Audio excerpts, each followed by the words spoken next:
Hello everyone and welcome back to escape the ordinary. आज हमें adjectives पढ़ने थे। एडजेक्टिव्स क्या होते हैं पहले हम वो समझते हैं। What are adjectives? ठीक है, सबसे पहली चीज़ हमने क्या पढ़ा? हमने पढ़े थे नाउन। ठीक है, नाउन क्या थे? Noun are the naming words. फिर हमने इन्हें रिप्लेस करने वाले वर्ड्स को पढ़ा, दैट इज़ प्रोनाउन। ओके, हम लोगों ने प्रोनाउंस भी पढ़ लिए। जो नाउन के रिपीटेशन को रोकने के लिए उनकी जगह पर यूज़ हो रहे थे वो प्रोनाउंस थे। अब जो नाउन और प्रोनाउन है, इनकी जो क्वालिटी बताते हैं, क्या करते हैं? इनकी जो क्वालिटी बता रहे हैं या इन्हें जो मॉडिफाई करते हैं या इनके बारे में कोई भी इंफॉर्मेशन जो वर्ड्स देते हैं, वो क्या होते हैं? वो कहलाते हैं एडजेक्टिव। क्या कहलाते हैं वो कहलाते हैं एडजेक्टिव। ओके, एडजेक्टिव को हिंदी में हम लोग जानते हैं किस नाम से? एडजेक्टिव को हम लोग जानते हैं विशेषण के नाम से, क्योंकि विशेषण क्या करते हैं? ये हमें हमारे नाउन और प्रोनाउन के बारे में एक क्वालिटी बता रहे हैं, एक इन्फॉर्मेशन दे रहे हैं, एक विशेषता बता रहे हैं। ओके, तो एडजेक्टिव्स क्या होते हैं? एडजेक्टिव्स होते हैं विशेषण। ठीक है, इतनी बात समझ में आ गई। अब जैसे मैंने कोई भी नाउन ले लिया, गर्ल। ओके, गर्ल तो हो गया नाउन। अब इसकी क्वालिटी कैसे पता चलेगी? इसके साथ में कोई भी एडजेक्टिव यूज़ होगा। टॉल गर्ल, गर्ल है। गर्ल कैसी है? She is tall. तो टॉल क्या हो गया? Tall is adjective. ओके, तो एडजेक्टिव वो वर्ड्स होते हैं जो किसी भी नाउन या प्रोनाउन की क्वालिटी को हमें बताते हैं। ठीक है, समझ में आ गई इतनी बात। अब जब हमने पार्ट्स ऑफ स्पीच पढ़ा था, तो उस पार्ट्स ऑफ स्पीच के सेंटेंस में आप लोगों ने 3 लेटर्स देखे होंगे, ए, एन और द। ए, एन और द हम लोगों ने देखा, जो रिपीट होता है कई बार कई सेंटेंसेस में, हम इसे पढ़ते हैं। तो ये जो ए, एन और द होता है, ये ए, एन और द क्या होता है? ये होता है आर्टिकल। क्या होता है ये होता है article, and it is a form of adjective. जो आर्टिकल होता है ये क्या होता है? ये एडजेक्टिव का ही फॉर्म होता है। कैसे होता है? क्योंकि जहाँ पर ए और एन का यूज़ होता है, मतलब जिन नाउन्स के पहले ए और एन यूज़ होता है, हमें वो इन्फॉर्मेशन मिलती है कि ये इनडेफिनिट नाउन्स है, मतलब nothing specific in this, a sort of common noun. वहीं पे जिनके पहले द का यूज़ हो जाता है, तो हमें क्या पता चलता है कि ये एक डेफिनेट नाउन है, एक स्पेसिफिक नाउन है, एक प्रॉपर नाउन है। ठीक है, तो ए, एन और द, इन्होंने क्या किया? इन्होंने नाउन को क्वालिफाई किया। तो ए, एन और द जो कि आर्टिकल्स कहलाते हैं, ये भी क्या होते हैं? ये भी एडजेक्टिव ही होते हैं। ठीक है, तो एडजेक्टिव को आगे पढ़ने के पहले हम किसको समझेंगे? हम समझेंगे आर्टिकल्स को। ओके, ठीक है, अब हम समझते हैं आर्टिकल्स क्या होते हैं। आर्टिकल्स क्या होते हैं? जस्ट नाउ आई सेड कि आर्टिकल जो होते हैं, they are form of adjective. क्या है ये? फॉर्म ऑफ एडजेक्टिव है ये। ओके, अब आर्टिकल के पर्टिकुलर यूज़ क्या हैं? फॉर्म ऑफ एडजेक्टिव है, क्या कर रहे हैं ये? Qualifying, they qualify noun. ये क्या करते हैं? ये नाउन को क्वालिफाई करते हैं। ओके, अब मेजर जो आता है, मेजर आर्टिकल में समझने वाली बात क्या है? ए, एन और द का यूज़। ठीक, एक और चीज़ देखिए, ए जो होता है और एन जो होता है, ये दोनों क्या कहलाते हैं? ये दोनों कहलाते हैं इनडेफिनिट आर्टिकल्स। क्या होते हैं ये? Indefinite articles. इनडेफिनिट आर्टिकल्स क्यों बोलते हैं हम इन्हें? क्योंकि अकॉर्डिंग टू देयर रूल ये किसी भी सिंगुलर नाउन के पहले यूज़ हो जाते हैं, मतलब कोई एक डेफिनेट टाइप ऑफ नाउन नहीं होता इनके यूज़ के लिए, इसलिए ये क्या कहलाते हैं, ये कहलाते हैं इनडेफिनेट आर्टिकल। और वहीं पर जो द होता है, जो द होता है ये पर्टिकुलर कुछ स्पेसिफिक नाउन्स के पहले ही यूज़ होता है, और इसलिए हम इसे क्या बोलते हैं, इसे हम बोलते हैं डेफिनेट आर्टिकल। क्या कहलाता है ये कहलाता है डेफिनेट आर्टिकल। ठीक, इतनी बात आ गई आपको समझ में? ओके, अब हम पढ़ेंगे इनके यूज़ कि ए, एन और द पर्टिकुलरली यूज़ कहाँ पर हो रहे हैं। अगर हमने बात की इंग्लिश की, हम इंग्लिश में बात करते हैं तो हमारे पास कितने हैं, 26 अल्फ़ाबेट होते हैं। कितने होते हैं? A to Z में 26 अल्फ़ाबेट होते हैं। इन 26 अल्फ़ाबेट में क्या होता है, 5 आ गए आपके वॉवल। 5 क्या हो गए? वॉवल हो गए। क्या होते हैं ये? A, E, I, O और U, ये 5 हो गए वॉवल। अब 26 में से जब 5 चले गए तो क्या बचा हमारे पास? 21। ये 21 क्या होते हैं? ये 21 होते हैं आपके कॉन्सोनेंट्स। क्या होते हैं ये 21? कॉन्सोनेंट्स होते हैं। अब ये जो अल्फ़ाबेट होते हैं, इन अल्फ़ाबेट को मिलकर ही वर्ड बनते हैं। क्या होता है? Combination of alphabet.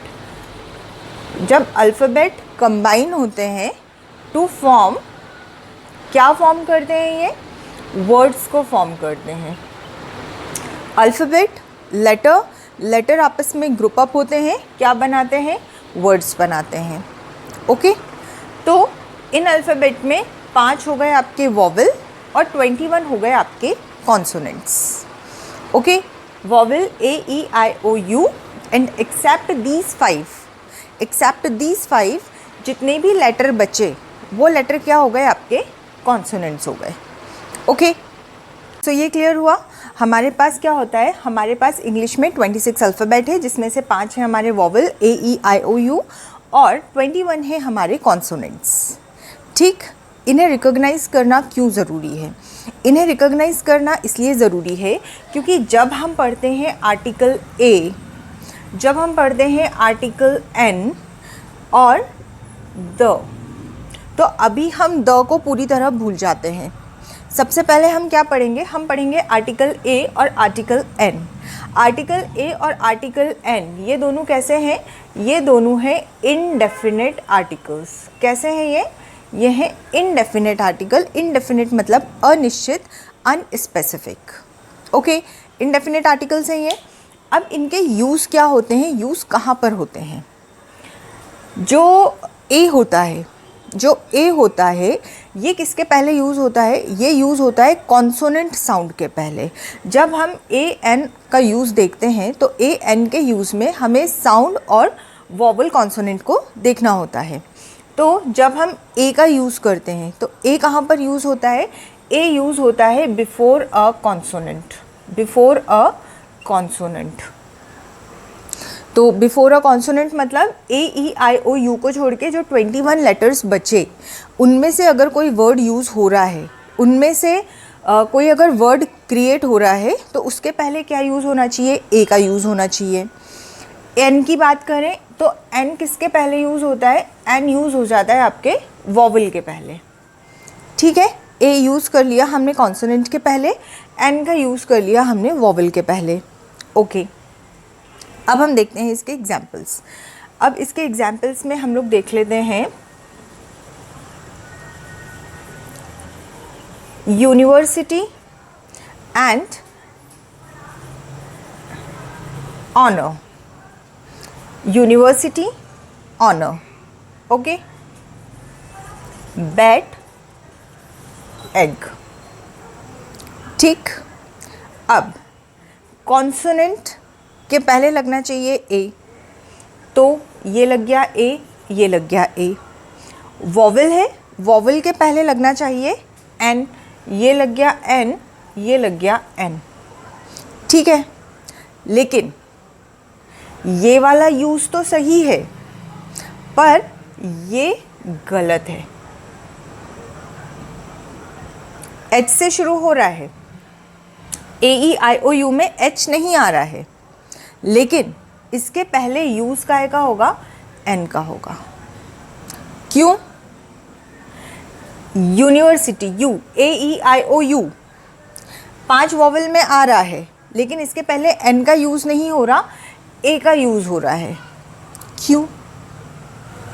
तो अलॉन्ग विथ स्पेलिंग आपको प्रोनाउंसिएशन का भी ध्यान रखना है।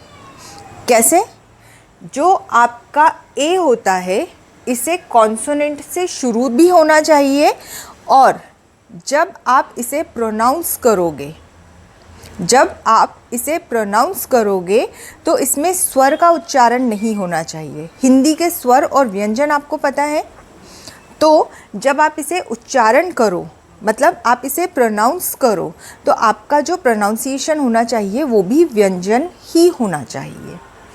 तो सेकंड कंडीशन क्या होती है?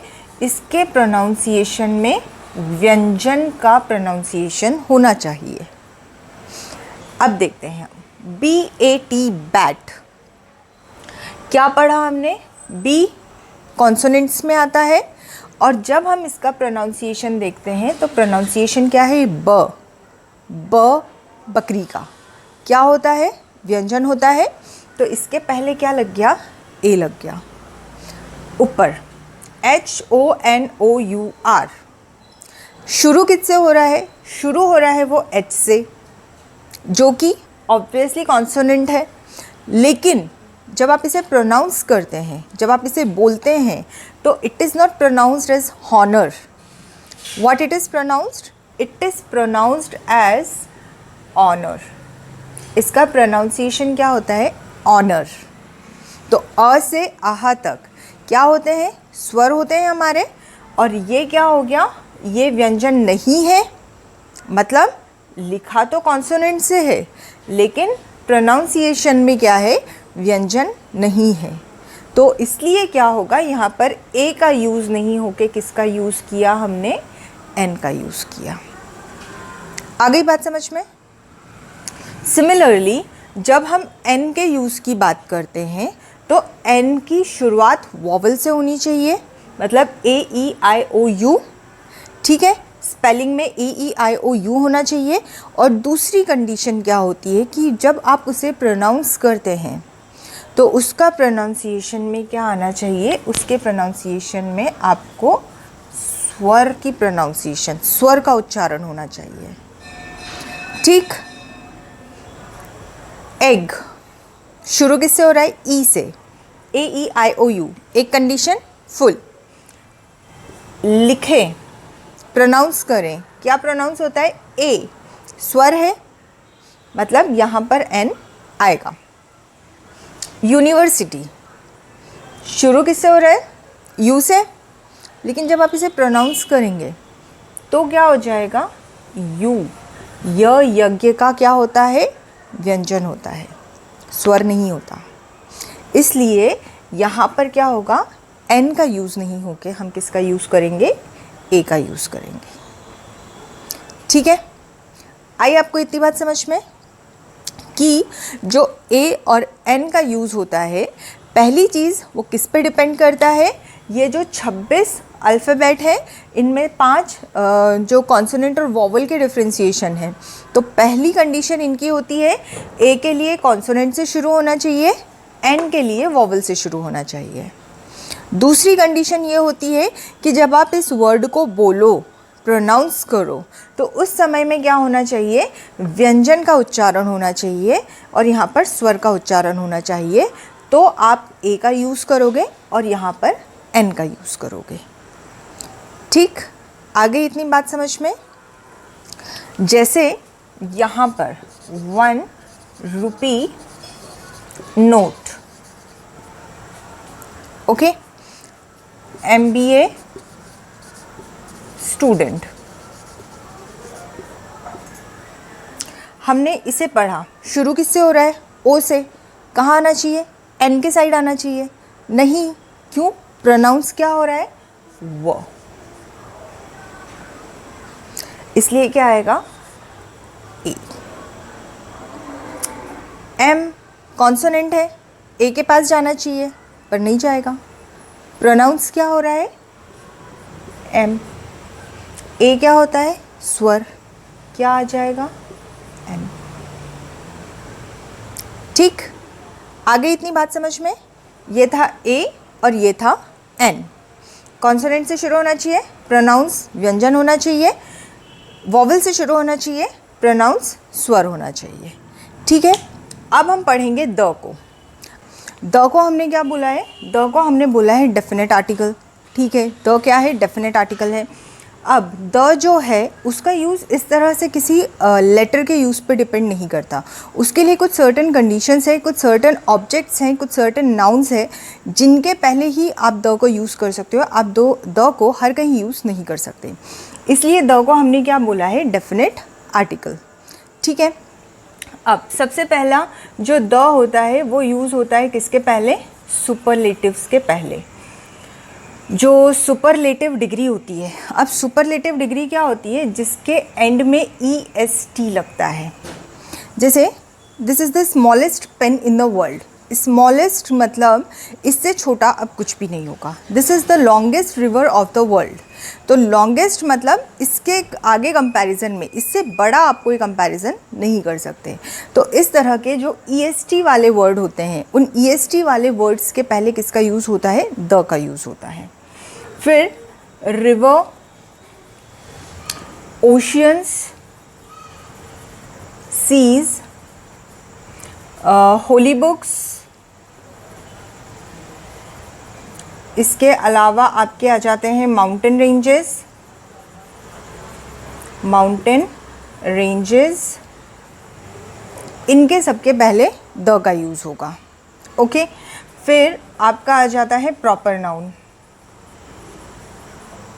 प्रॉपर नाउन स्पेशली जब प्रॉपर नाउन को हम as a common noun use कर रहे हैं। कैसे? Proper noun used as a common noun. अब देखते हैं कैसे। Kalidas is known as the Shakespeare of India. Kalidas क्या था? प्रॉपर नाउन था। ठीक है, लेकिन मैंने द का यूज़ कहाँ पर किया? शेक्सपियर, क्योंकि यहाँ पर क्या हो रहा है? कंपैरिजन हो रहा है और यहाँ पर शेक्सपियर क्या हो गया? एक कॉमन नाउन हो गया। Kalidas is known as the Shakespeare of India.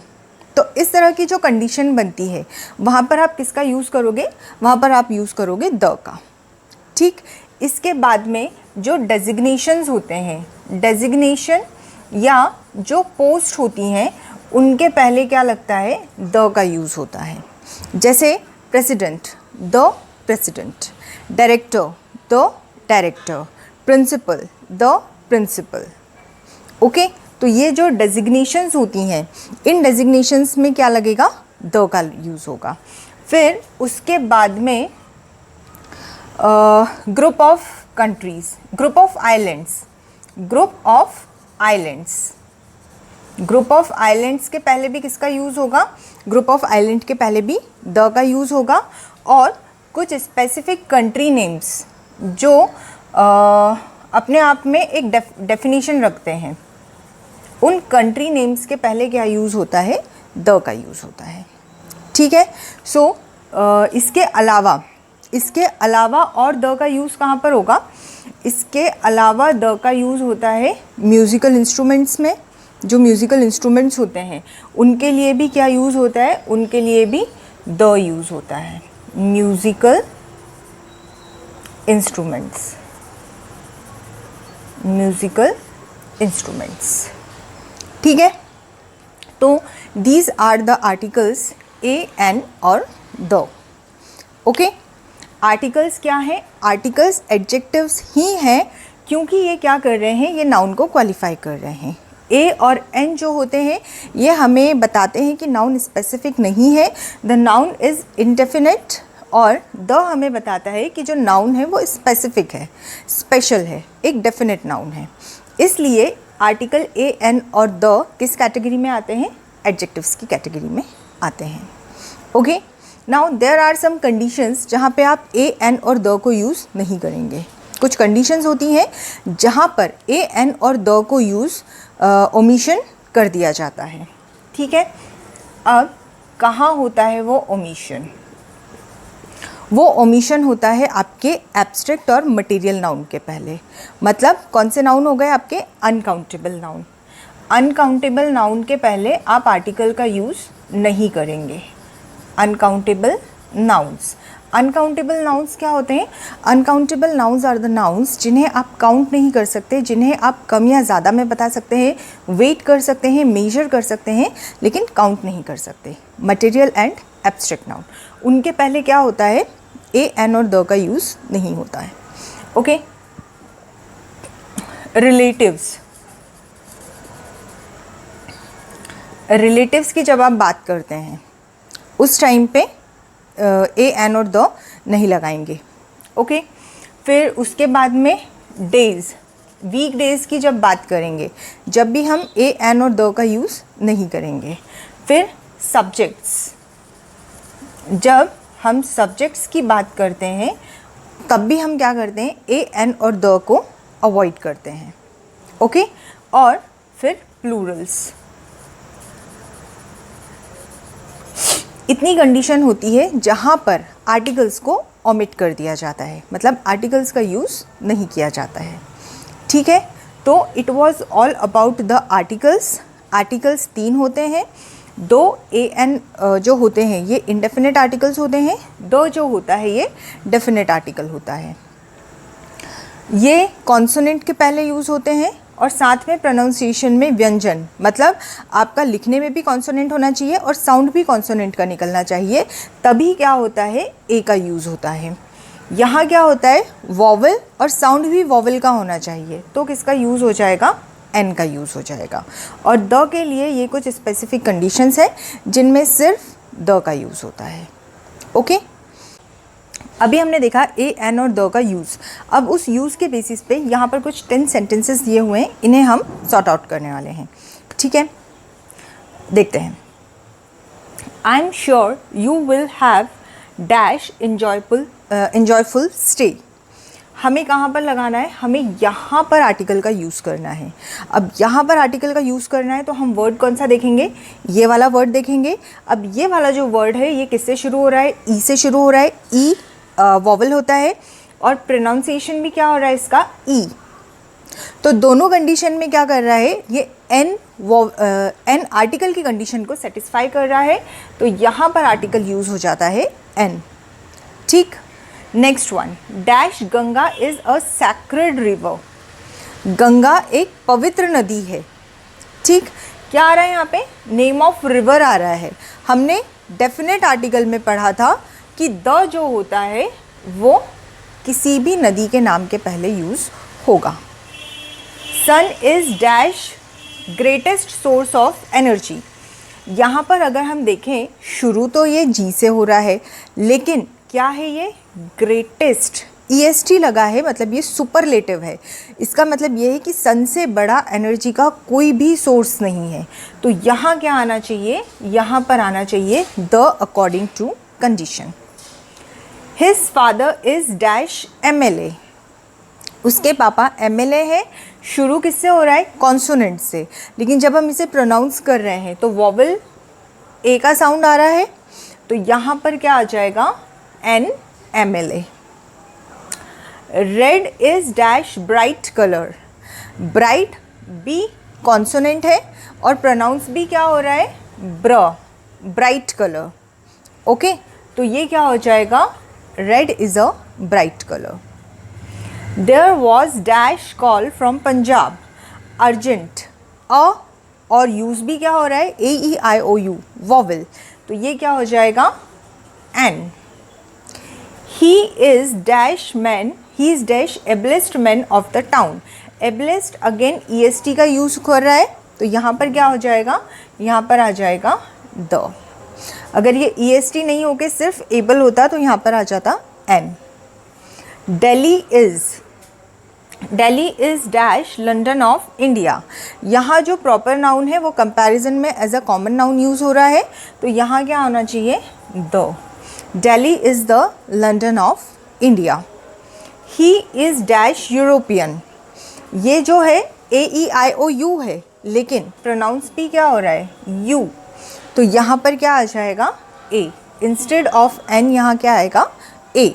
He is a European and he is dash naive.